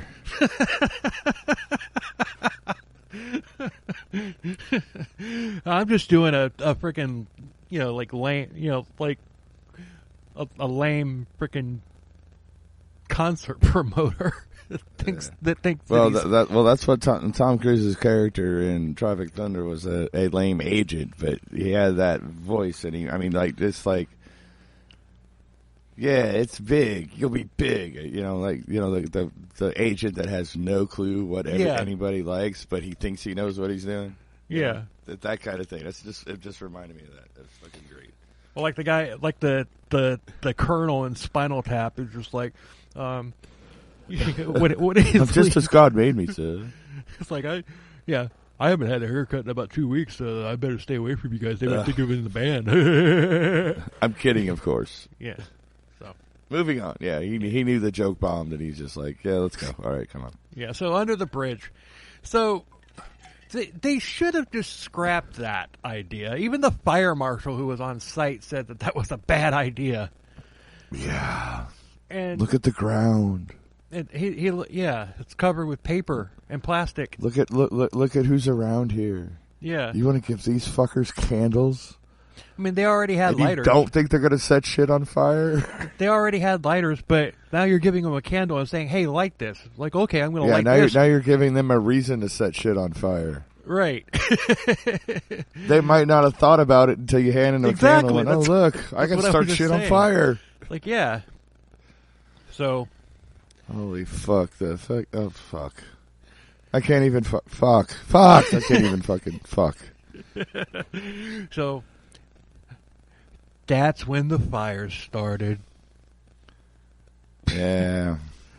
And you didn't catch that, but I'm just going to throw this out there for our listeners who might have caught that yes, that was a spin-off of the Dahmer interview where he said, that's when the cannibalism started. Yeah. That's when the fires started. That's when the fires started. Oh my God. So all of a sudden a fire started up at the back of where the crowd was and everything, and people were all of a sudden that fire started getting bigger and bigger and bigger. People were throwing everything made out of wood that they could find. They were making like tables and stuff like that. Yeah, it's just that, and it got even worse when the Red Hot Chili Peppers ended, and there was no surprise headliner. Yeah, I mean, like seriously, what did they think was going to happen? I know. Yeah, so organizers begged Anthony Kiedis of the Red Hot Chili Peppers to do an encore and calm the people down. And Kiedis is just like, how is this my problem? We did the song. We did the songs that you brought us here to do. Yeah. So this sounds like a you problem, not a me problem. Right. So, finally, the Red Hot Chili Peppers go back out and they do an encore, but it gets worse. Of course. Kiedis encouraged the people to do more, and you know what song they came out with for their encore was? Don't they have a song called Fire or something, or didn't? I don't know. I don't know if they do or not, but I'll give you a hint. It was a cover. Would they do Higher Ground? Nope. They probably played that in their set. Oh, yeah, probably. They wouldn't have left that one out. Let me stand next to your fire. Yeah. Let fire, me stand next to your fire. That's the Red Hot Chili Peppers. Oh, that's on one. That's on one of the. I mean, I know it's not their song. I know that fucking somebody else. That's a Hendrix song, isn't it? Mm-hmm. But I mean, that's what I meant though, because I know I've heard them play that song before. So that's what I meant. That's what I was talking about. But did they record it on an album? You know, I don't know if they did or not. But they played it live. That's okay. I was under the impression that they just said that one of the band members was like, "Do you know? Let me stand next to your fire." And they might have done that, dude. They could have done that for sure, dude. I mean, my band does that. We do that shit all the fucking time. Like, hey, you know this song? We all look at each other like, do you know that? You know it? Yeah, I know it. I know. All right, let's play it. Fuck it. Right. You know. But it seems like I've seen them doing that song, like, and not from that, like from something else. Oh, okay. But well, I didn't know. Dude, I just thought it was. I just thought it was a spur of the moment thing. I am a lot of scatterbrain lately, so I could just be imagining that I've heard him do that. Right. So the footage of all the fires and everything, you know, it's just like you don't really get this was done to like frame Limp Bizkit and everything and blame them for it. But the thing is, it's just like and that footage of like multiple fires and the huge crowd and everything, and you can see the stage, but you can't see who's on the stage because it's so far out. But that footage is always attributed to Limp Bizkit. I wonder why. Because I mean, I can remember seeing, you know, it's like countless interviews and stuff about what had happened and everything, and it's like even one of the band members of Korn blamed Limp Bizkit for it. It's like fucking Red Hot Chili Peppers. Like if any of the bands did anything purposely to antagonize the situation, it was the fucking Chili Peppers. It was not Limp Bizkit. It was not. It wasn't even Rage Against the Machine. Yeah. It wasn't Wyclef Jean. It wasn't. You know, it wasn't Kid Rock. It was the Red Although Hot Chili if I heard him play a fucking guitar that badly, I probably would have started a fire. So. But anyway, just saying. So it was the Red Hot Chili Peppers who so Limp Bizkit just became the scapegoat because dude, we can't blame the Chili Peppers. They're fucking too fucking big. Shit did happen during the Chili Peppers thing. That was when the vandalism started. But they didn't. Yeah, it wasn't Limp Bizkit. None of the fires started till the next day. Apparently, during Red Hot Chili Peppers set because they handed out fucking candles. Yes. Oh, dude, see that? There it is. That's your answer right there, dude. The fucking promoters or whoever thought that was a good idea. It's like, fuck, we need a scapegoat. Fuck, everybody hates Limp Bizkit. Let's blame them. Yeah, that's probably a lot of what it was. But how did the media go along with, like MTV and all that stuff? How did they, why did they do it? How does anybody go along with anything? They get paid money. That's true. Red Hot Chili Peppers' fucking attorney is probably on that shit. Yeah, it's like, yeah. But look, you're not blaming my guys for this. Here's $100,000. Even though they did it. Do whatever you fucking need to do to blame somebody else for this crap. The only band in here that I would blame for doing something intentionally to stroke, to fan the flames is the Red Hot Chili Peppers. Yeah, well, you know what, though, dude? I don't blame him because, honestly, like we said earlier, dude, this is a you problem, not a me problem. They weren't paid to play an encore. And then, you know what? You want us to play an encore? Of course I'm going to fucking fuck with you. I mean, like, seriously? Right. How could you not expect me to fucking fuck with you? But what song would it... it goes back to, it's like, okay, which surprise headliner could it have been? What song would have calmed them down from the Red Hot Chili Peppers? Are they going to get up there and play Home Sweet Home by Motley Crue or something? Yeah, Home Sweet... No, dude, not even that, dude. Fuck. Are they going to get up there and play freaking... That crowd probably hated Motley Crue, dude. There's no way that would have worked. Right. It was a damned if you do, damned if you don't situation. And when Anthony went, just fuck it, dude. All right, you want to? All right, we'll go play something, but you ain't gonna like it. Right. Like, are you forcing me to go do this? Yeah. Yeah, pretty much. You don't have a choice. Okay, well then I'm going. Let's go, kids. Let's play Fire by Hendrix, just because, I can see both sides of it, honestly. Yeah, I can see it from the standpoint of the Red Hot Chili Peppers. It's like, we did what you paid us to do, and now you're demanding that we go out there and do more. Yeah. Just to correct something that you guys started. To fix your fucking mistake. But still, I don't think it would have fucking mattered. Even no, if it wouldn't have mattered. Even if they had gone out there, and played like fucking Rockabye Baby in the Treetop, and everybody went to sleep. That's about the only way that it wouldn't have mattered what song that they. No, it wouldn't matter what they played, dude. They could have played anything, dude, and it still would have fucking been a disaster. But right. The point is, the promoters or whatever you want to call it for the show were trying to fucking cover their ass. Yeah. And then, the Chili Peppers fucking went out and did something, which, I would have done it too, especially at that time in that year. Well, yeah. That'd have been how my mind went too. I would have done the exact same thing. But then when somebody was then like, okay, well, who are we going to blame for all this? The Chili Peppers lawyer probably went, not us. Yeah. Find somebody else. Limp Bizkit. Yeah. They're the band that sang that song "Break Stuff," and that's when shit really started going wrong. So blame them. You know what? You're probably 100% right on that. You probably are. I mean, because it's just like at that point, the Red Hot Chili Peppers, like we said earlier, they were at that point in time, they were even bigger than Metallica. Yeah, dude, their manager, I'm sure their manager and their lawyer went up to those people and was like, "You're not blaming my guys for this. I'm gonna tell you right now." You would find somebody else. You're already going to have a shit ton of lawsuits. You don't want one from us too. Yeah. So you know what? Fuck off. Pick somebody else. So they blame Limp Bizkit because they sang Break Stuff.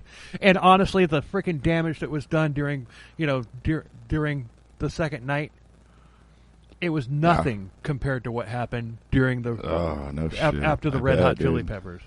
So I'm sure. Dude, you add fire into the mix of fucking just drunks, drugs, covered in shit and piss, and you with give candles. them fire. Yeah. You give them fire. What the fuck did you think was going to happen? I mean, dude, these people are basically just fucking cavemen now at this point. Yeah, they are. And you give them fire. You break into crazy? Like a mob mentality and everything, and it's just they were in a mob mentality probably from the night of day one. To be honest with you, yeah, when they ran out of money, realized they were broke. It's like, okay, I can't get breakfast anymore because I had to pay fucking, I had to pay $100 just to drink water today. Yeah, now I'm broke. Yeah, so I'm sure at the end, by the end, the nighttime of day one is when the mob mentality started to kick in. Yeah, it's. By day two, it was like moving, progressing. By the end of day two, they were in full-on fucking just mob mode, and they didn't give a fuck because, like, dude, they can't stop all of us. But you know what? I mean, I like to. Well, number one, I don't do festivals. But yeah, I don't. The only one I've been to like Earth Day Birthday. I've never been to.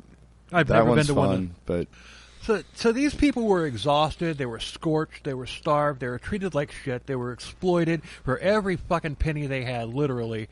The organizers had zero empathy to their situation, and it was freaking obvious that, and the people saw through it.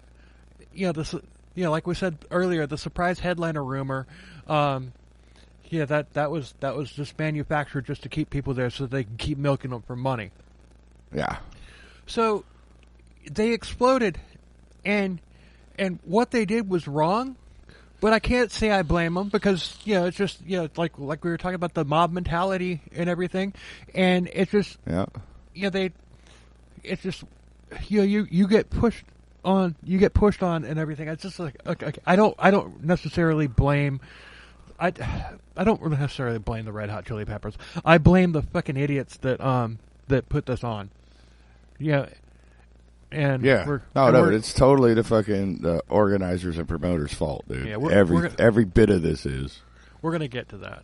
So, people were interviewed, and they were all saying things like, "This is a war zone here." Yeah, the security, the average Joe Blow security people, they took their shirts off and they joined the freaking mob. That's right, dude. You got to, dude. I mean, seriously, dude. It's either you do that or you get fucking attacked and possibly killed. Right. So I don't know. Okay, it goes into a lot of detail on that Chris Jericho thing and everything, where they were talking about the shit that they had to do, and just like they were actually attacking them, yeah. to the point to where they had to go recover a golf cart that had gotten stuck in the shit mud. And the shit mud. and they that'd be a good name for like a 90s band. Shit mud. That's gonna be the name of my next fucking album. Shit mud. Shit mud. It's either that or I'm gonna start a band called Shit Mud, like you were just saying. But they actually had to take their. It's like they went out there to go retrieve this damn golf cart, and they had to they got like beaten back by the fucking crowd because the crowd wanted the golf cart that was stuck in the shit mud and couldn't move. So what they wound up doing was taking their shirts off and covering themselves in the shit mud just so that they looked like them. That's what. Yeah. Yeah. You got to do what you got to do to survive, man. They needed that golf cart. That's all there is to it. I would have just written off the damn golf cart. Like fuck the golf cart. Yeah, right. It's a fucking golf cart, dude. I'll buy you another Actually, one. They're not that expensive. Than you think. They're about $5,000 for a stripped down minimum one. That's all right. What do you think? I'm sure that's all that one was. Dude, you know what, dude? My life is worth more than $5,000. Here, I'll buy you a new fucking golf cart. Get me the fuck out of here. So it's like after Red Hot Chili Peppers got done, the MTV crews, they got the hell out of Dodge. It's like there's video of Kurt Loder saying that it's just like we're gonna leave. This is getting bad. We're getting out of here. Kurt freaking Loder. Yeah, Kurt Loder. Yeah, dude. Normally we'd stay for the aftermath or whatever, for the after show. But yeah, dude, we're fucking tucking tail and running, dude, because this is bad. I don't do festivals, but like if I had been at this festival, I would have left after day 2, after Metallica got done. Yeah, I probably would have hung out. Actually, you know what? And then left the morning. Well. Of day 3. That night was when all the shit started getting really bad. But then I would have been like, shit, Megadeth on day 3 on the other stage. Anyway, they had refrigerated trailers all lined up and everything. And for those of you who don't know anything about trucks, those have fuel tanks on them. They lit them on fire, and the pressure built from the heat built up and everything in those tanks, and they started exploding. Boom, boom. And it just it wasn't and we're talking. It's like if it was a war zone now. Well, now you've got the freaking concussion factor from a loud condensed the pressure building up in a diesel tank. But yeah, it's just like it just added to it and everything. It's huge freaking explosions. So, and you have to keep those full. You have to, because that's what runs the freezer system, the refrigeration unit in the thing. Truck talk with Bill. Dude, I've been in food industry for 23 years. I know exactly what you're talking about. I don't drive trucks, but I know what you're talking about. Right. Well, some people out there might not. But But there was a sound tower. The sound tower that that had been like they put up the Alamo sign and abandoned. Yeah. It was toppled over, and there's video of them toppling it, and there's a guy like at the top of it and everything when it goes over, riding it down. Went down. hit the ground really hard, and I'm pretty sure that guy didn't make it. Was he one of those guys like, dude, I'm going to write it down. I'm going to jump right when it hits the ground, and I'll be fine. I don't know. I mean, it didn't show Oh the my video. God. Yeah, of course. Yeah, if they didn't show him landing and getting up, then he died. That's what I'm thinking. Yeah, because that's what they do, dude. If somebody dies while they're filming something, they fucking cut that part out. It's like, yeah, if you don't see the guy fucking like making that jump at the end of the fall and surviving, he died. Right. But we're talking 40 feet. And there's no telling how much that damn thing weighed. Yeah, well, 40 feet, dude. You can survive 40 feet. You might break some bones, but not if a freaking, multi-ton freaking structure lands on top of you. Well, dude, you said he was on top of it and writing it down. You didn't say he was like in the way of it. You couldn't tell where he landed. It's just like he so he jumped off of it before? Oh shit, yeah, he's dead. I don't know. If you watch the documentary when it gets to that part, it's kind of unclear what happens to the guy. You kind of lose him. Oh, okay. So he probably jumped. He probably jumped when it started going over. But even if he jumped, he's still splat because it's solid concrete. No, it's not. You said there's a foot of trash, dude. That's not solid concrete. I'm fucking with you, bro. I'm fucking with you. I know. That's why I laughed. I'm just letting you know that I'm paying attention to details here. Like, dude, and if there was other people around it, dude, he could have fucking landed on somebody. Like I said, dude, I mean, 40 feet, that ain't going to kill you. I mean, you'll break some bones for sure. I mean, unless you go head first. If you go head first in the ground from any height, you're going to fucking die. But well, if you jump from 40 feet onto solid concrete, you're dead. No, you're not dead. dead. No, you're not. You break some bones for sure, but you ain't going to be dead. Dude, you can survive 40 feet, dude. 40 feet is not as much as you think it is. So you got to break stuff?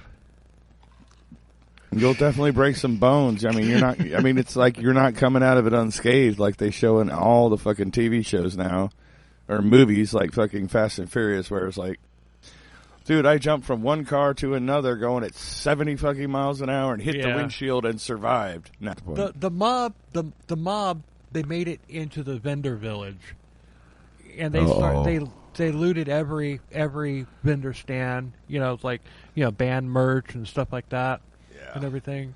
Any food that was left, especially if there water. Was anything left. Yeah, if there was. Yeah, everything that was left was looted, and when they're running toward the vendor village, there's video of people going, "Fuck you! I won't do what you told me. Fuck you! I won't do what you told me."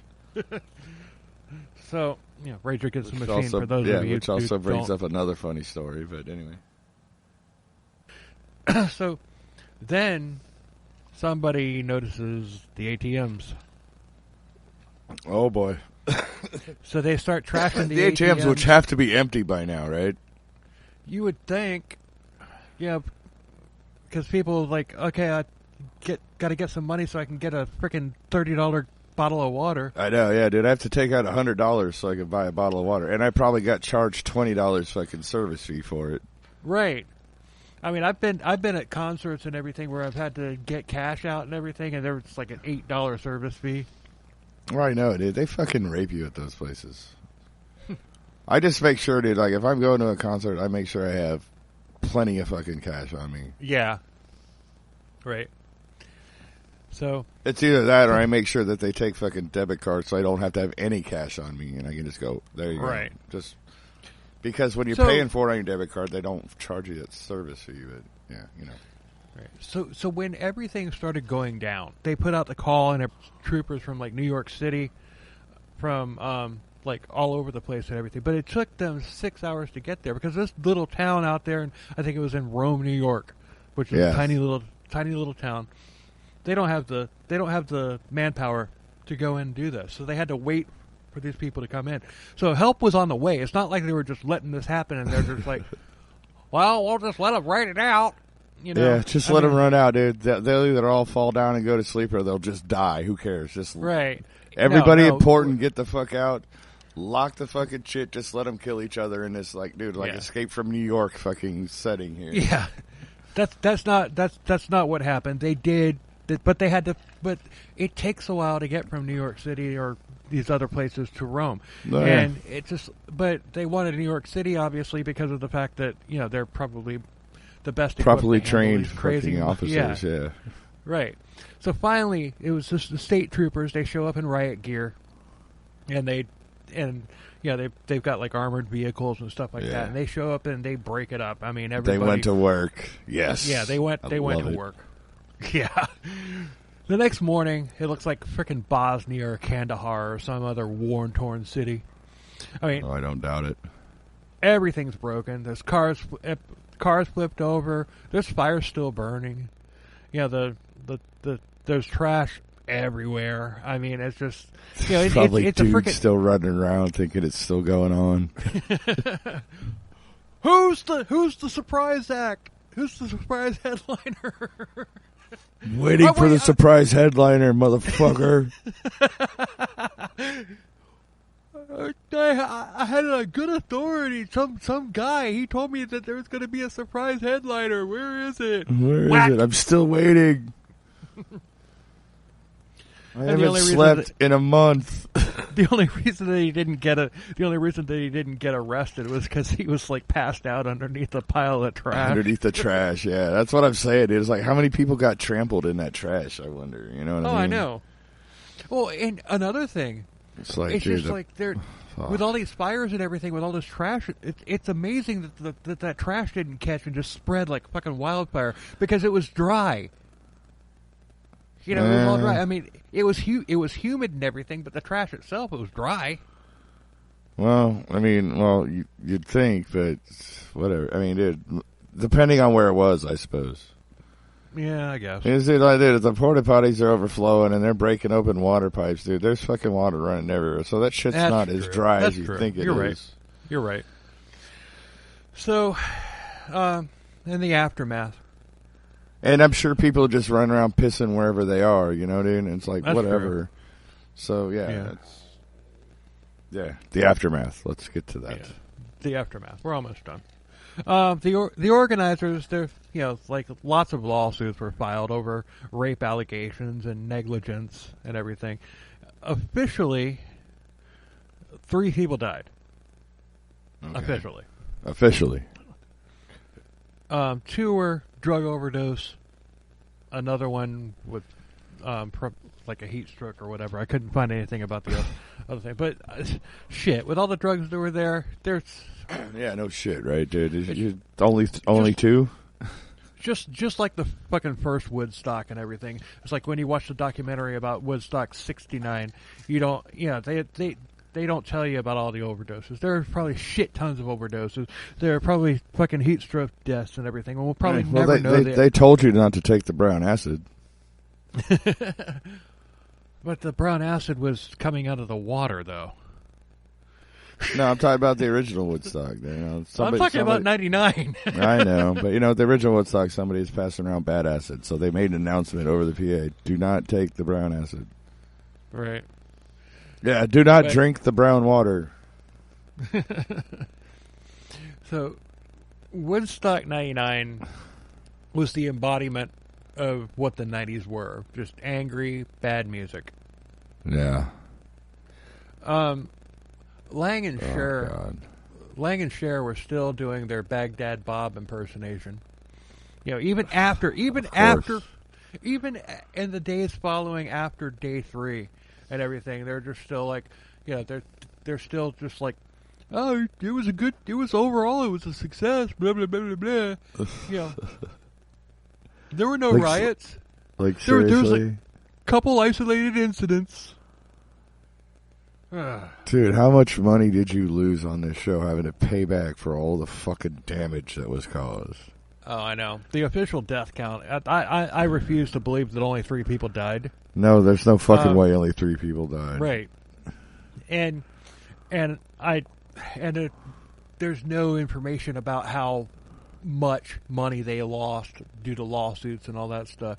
But it's just, talking about like Baghdad Bob and everything, Yeah, this like I said earlier, this is before 9/11. This is before we invaded Iraq.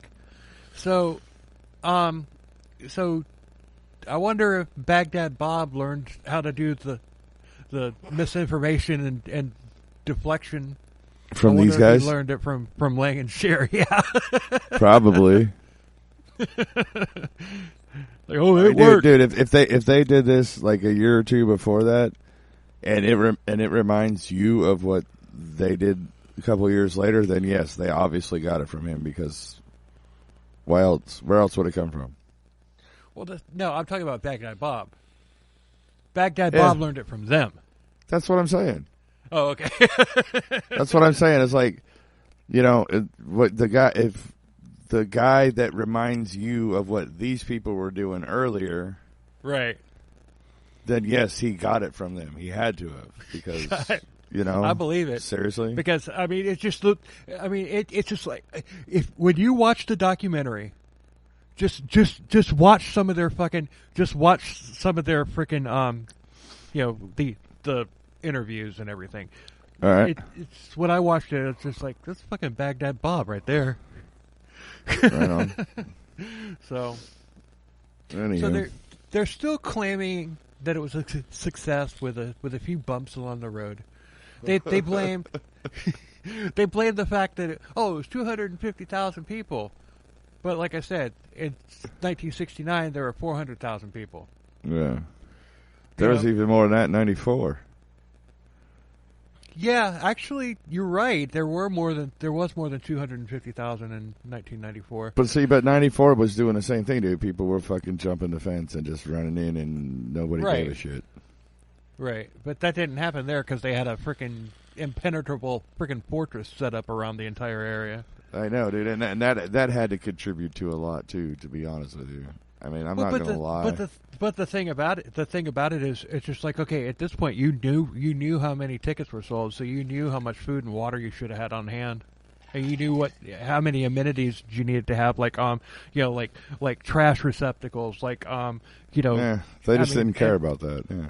No, they didn't. It was all about the bottom line. They skipped everything. Yeah, they skimped on everything. But, and they lit the fuse on a powder keg that they created. Yeah, and I'm sure there was like hundreds of lawsuits, and I honestly hope that Lang and Cher, I hope they wound up in the negative. Yeah, dude. I hope this fucking thing broke them. I really do. I mean, yeah. And when I say broke them, I don't mean like physically or emotionally. I mean like bankrupted them. Bankrupted them. Yeah.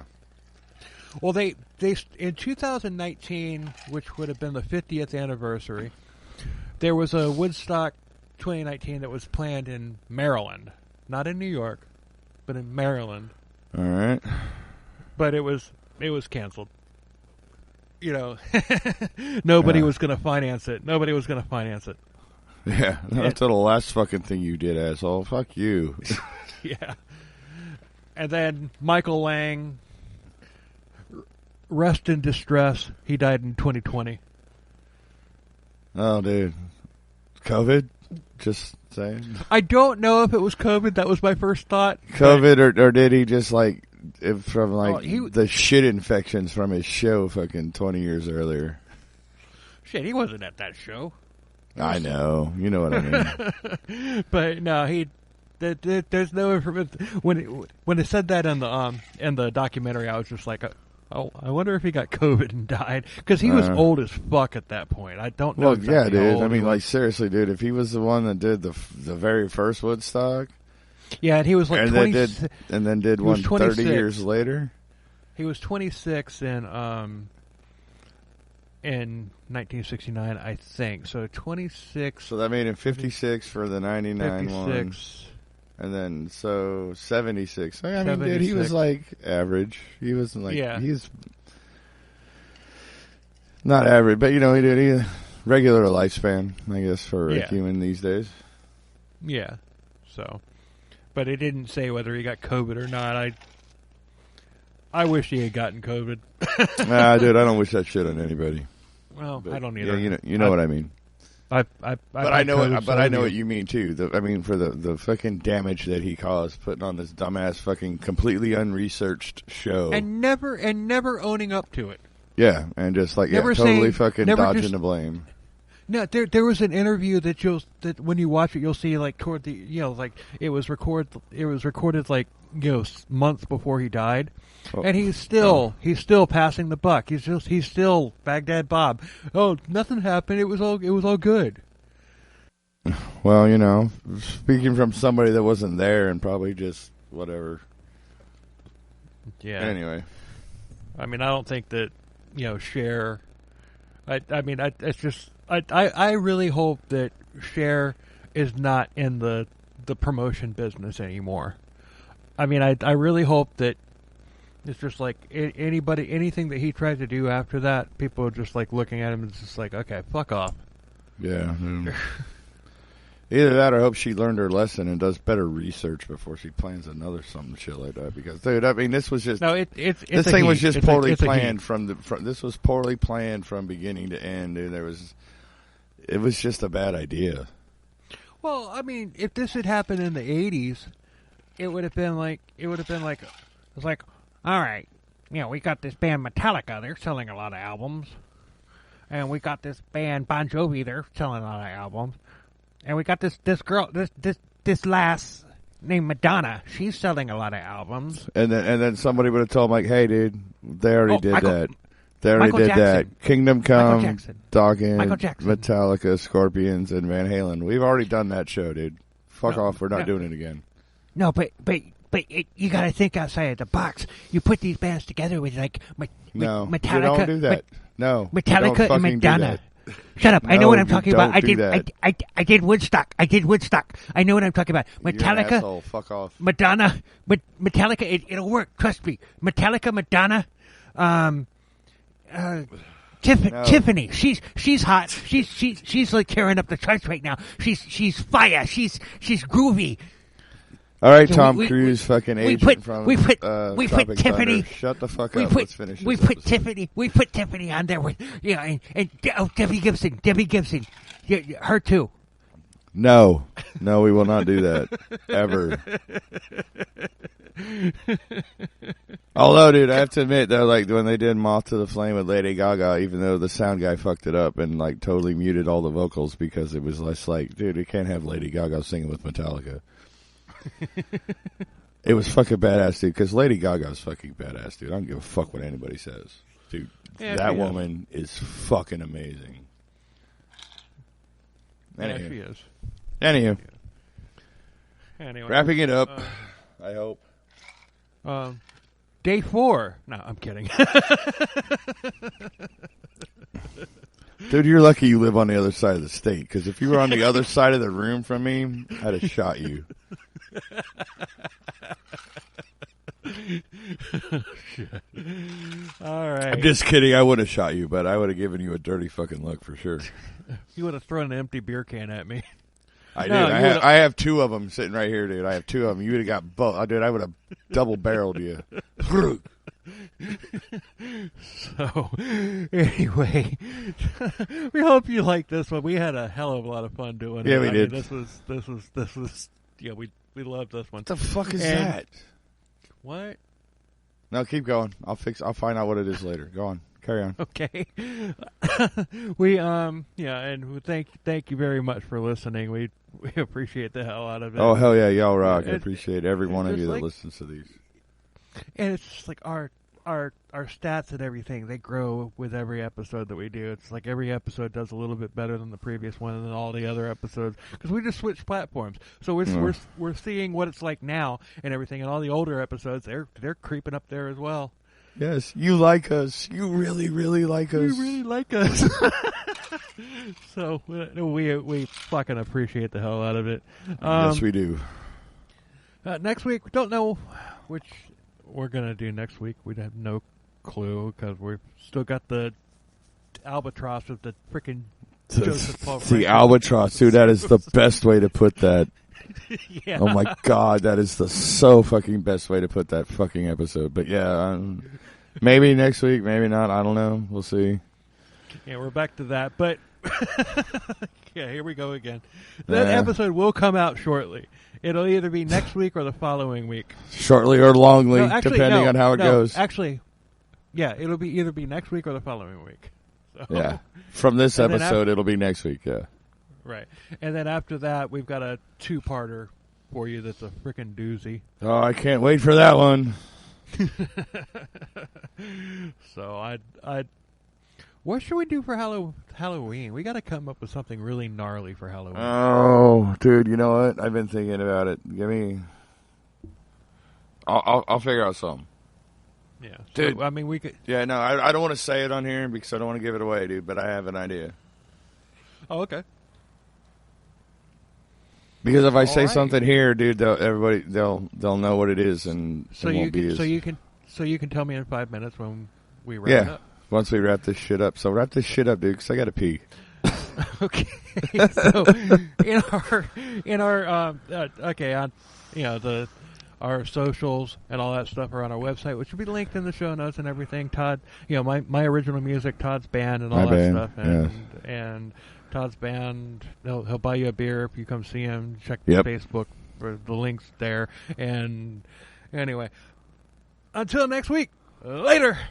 Cheers, everybody.